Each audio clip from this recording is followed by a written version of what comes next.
आज आपण धाराशिव, तुळजापूर, सोलापूर हा जो नव्याने होत असलेला रेल्वे मार्ग आहे या ठिकाणी आलेलो आहोत। सध्या आपण धाराशिव रेल्वे स्टेशन जे आहे त्या ठिकाणी आहोत आणि या ठिकाणी आपल्याला जसं माहीत आहे की एक रोड जो आहे, एक ट्रॅक जो आहे तो या मार्गे सोलापूर आणि तुळजापूर मार्गे सोलापूरला जाणार आहे आणि हा जो मार्ग दिसत आहे हा डायरेक्ट लातूरच्या दिशेने जाणार आहे।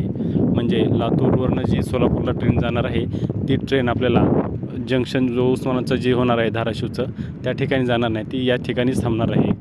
आणि जो समोरचा जो ट्रॅक दिसत आहे तो डायरेक्ट धाराशिव जंक्शनला जोडला जाईल। म्हणजे पुण्याहून जी तुळजापूरला आणि सोलापूरला जाणारी रेल्वे आहे ती या मार्गे त्या स्टेशनला थांबून जंक्शनला थांबून पुढे जाणार आहे। म्हणजे रेल्वेचे इंजिन वगैरे बदलण्याचं या ठिकाणी कसलेही अडथळा येणार नाही।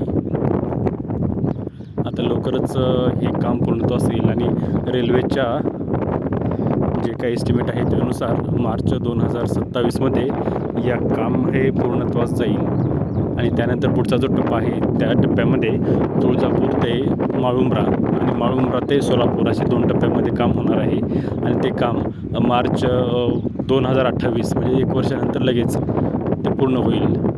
त्याचबरोबर आणखीन एक टप्पा जो आहे तो महत्त्वपूर्ण म्हणजे जो रायखेल आहे त्या ठिकाणी बोगद्याचं काम आहे आणि सध्या बोगद्याचं काम हे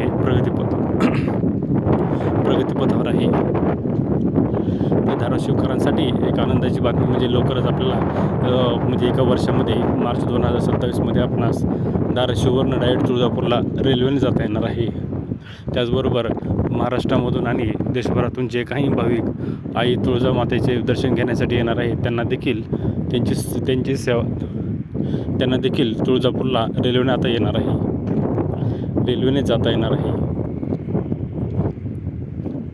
या ठिकाणी आपण पाहतोय हा जो आहे नॅशनल हायवे आहे सोलापूर धुळे आणि त्या ठिकाणी आपल्याला एक 107 मीटरचा लांबीचा सिंगल स्पॅनचा ब्रिज पाहायला मिळणार आहे। त्याचं काम देखील प्रगतीपथावर असलेले आपणास दिसत आहे। तर आपण आशा करूया रेल्वेने जी आपल्याला वेळ दिलेला आहे मार्च 2027 तोपर्यंत हे काम पूर्ण होईल आणि कामाची जी प्रगती दिसत आहे त्यानुसार आपणास असे वाटते की हे काम ठरलेल्या वेळेमध्येच पूर्ण होईल।